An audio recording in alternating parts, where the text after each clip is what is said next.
All of a sudden, we found ourselves surrounded by hundreds of antelope. It was like nothing that we had ever experienced before. We each had 3 tags in our pocket, and every time one of us would take a shot, it wouldn't go far. We still cannot believe the way that it all turned out.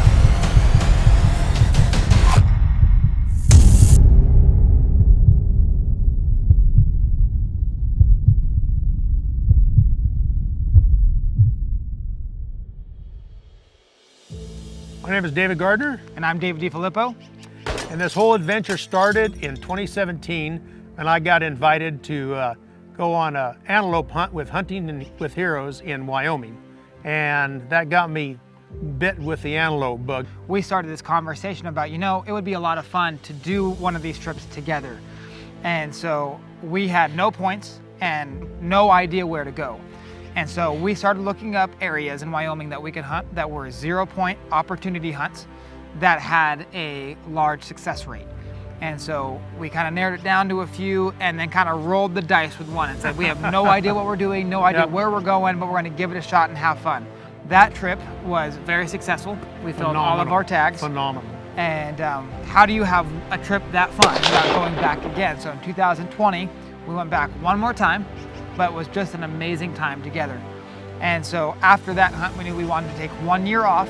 So we did that, saved a point, and going into 2022, we wanted to go back to Wyoming and we wanted to make it special. We wanted to film this hunt. And so that was where 2022 began.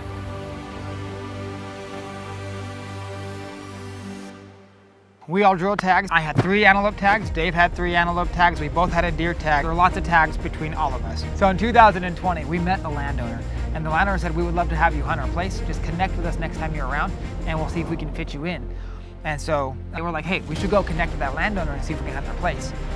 We are on our way to go visit with the landowner when we spot this beautiful buck on that property.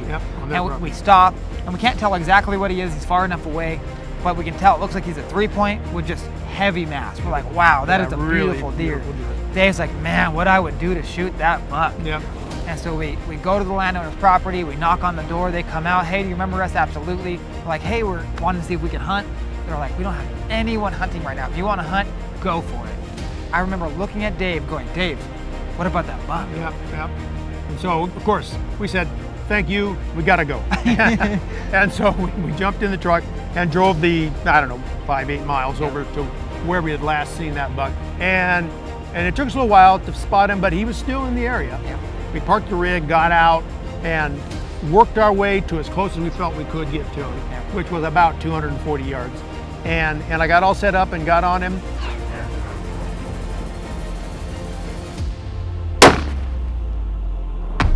Pow, solid hit. He went 5-10 yards and then collapsed.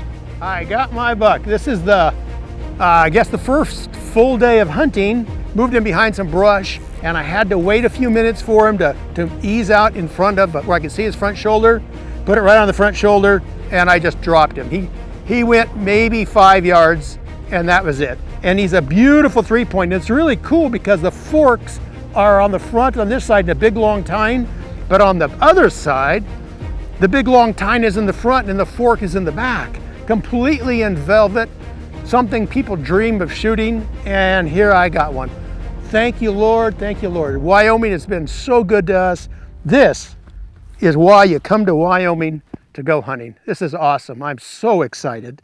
So we just got Dave's buck packed out. I mean, we made it 100 yards, and there's a big herd of antelope, some nice bucks, a bunch of does. So we're gonna go back, try to find a good spot to crawl up, get a good shot, and take one of these. They're beautiful goats. So let's see if we can get it done. And we slowly are making our way up this little hill because we know just on the other side of this hill is the valley with the antelope. So we're trying to be quiet. The closer to the top we got lower and lower and lower. We start crawling. We're crawling to the edge. We're trying to be as quiet as we can. And right as we peek over the top, the antelope are right there. But they saw us as soon as we saw them. So the antelope run off, and they run right to about 180 yards.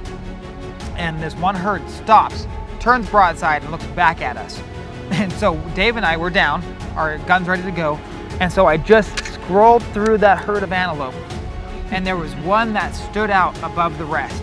So I put it on his shoulders, just dropped right there. It was just totally perfect. Yeah. And so in this moment, I watched my antelope drop and those other antelope run off. And at first, it's kind of the feeling of like, oh, this was a successful hunt and the hunt is done. The antelope hunt is over.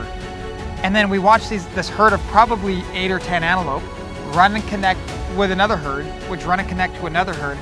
And within moments, we found ourselves looking at a herd of antelope, like hundreds, easily hundreds.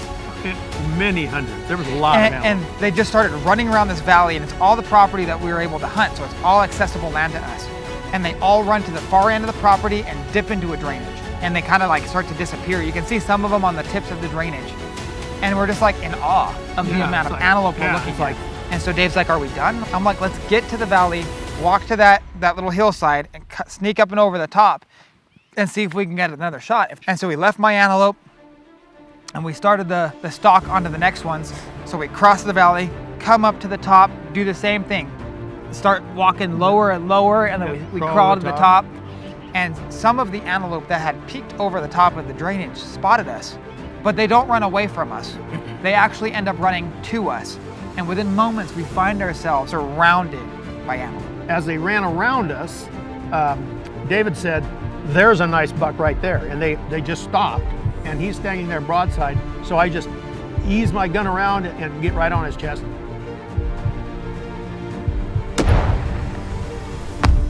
And he just collapsed. And then they all start running again. Because Dave and I, once his buck hit the ground, we both realized we still had some tags. And so the herd ran a little bit and they stopped. So I picked out a doe, boom, she dropped. Got a doe that stopped, pow, and she dropped. The herd ran a little bit, I picked out another doe, boom, and she dropped. And so within just a few minutes, we harvested 5 antelope. And so we took that couple of minutes to high five and hug, and we can't believe this amazing moment just happening. Yeah. Here it is. So we came to Wyoming with the goal to harvest antelope, and as you can see around us, I think we did that. But this buck is beautiful. He's got some cool stuff back here. Oh yeah. Dave's buck has beautiful prongs, a beautiful curl. He's got an ivory tip here, nice big prongs, and man, a good hard hook. Man, we got into the antelope. And so we kind of did a big sneak up to a point close to that, and we spooked the antelope. When we spooked them, they actually started running. Well, if you know antelope, they like to just run everywhere. And so half of them didn't know why they were running. They just started running, and so they ran all around us. So we were literally circled in antelope. And so then Dave was able to harvest his buck, and then it was kind of a free-for-all after that. And I got a doe, and then he got a doe, and then I got a doe. And so, talk about an amazing experience. Yeah, it was a crazy 10 minutes, I'll tell you. Yeah. That one went down first, and then the rest we snuck on them, and then it was, we almost filled all of our tags. Yep. We got one more. One more doe tag left. Yeah. We love Wyoming, that is needless to say. That's why we come. And so then we cleaned them all up and got the pickup as close as we could and drug them in the back of my pickup. Yeah. I still had an antelope doe tag. And so we continued on down this road, and all of a sudden there was another herd of antelope. And most of them were on property we did not have permission to hunt on. But 2 of them were on the other side of the fence that we could hunt on. And so I bailed out of the pickup, and I got out and I walked off the road and got up into the grass, and I just laid down, got prone, and found the biggest of the 2 does. And so within, a couple of hours, including cleaning the animals and everything, we had 6 antelope down and a mule deer. Yeah. And I had antelope and deer hanging out everywhere on my pickup. Hanging out everywhere. But we still have time. Yeah. And this is the first day. So we're like, hey, let's go look around and see if we can find anything. We have one more area we want to check out and probably another 20 or 30 minutes worth of light. And so we start making our way to that area, and out of nowhere, there's a coyote right in front of us. And so I was able to get out, get off the road, and take a shot, drop this beautiful, like winter coat, Wyoming coyote, which was just unbelievable to us. So in one day, 24 hours, we were able to harvest a mule deer, 6 antelope, and a coyote. Yeah. So it was an amazing day. We couldn't believe it. But it is a day that we will never forget. Oh yeah. Yeah, we still relive that day. So through all of our journeys, all of our trips to Wyoming, we've harvested some beautiful animals, but most importantly, we've had some amazing memories and times together. Yeah. And so I think I can speak for us both in saying that's why you go to Wyoming. Absolutely. If you've never taken a trip to Wyoming or another state with some friends, some people that you love, I encourage you, get out there, go make memories, go live life, go see what other states have to offer, because you only have a short time to live on this earth, but you can get out there and experience some amazing things with the people you love. That's why you go to Wyoming.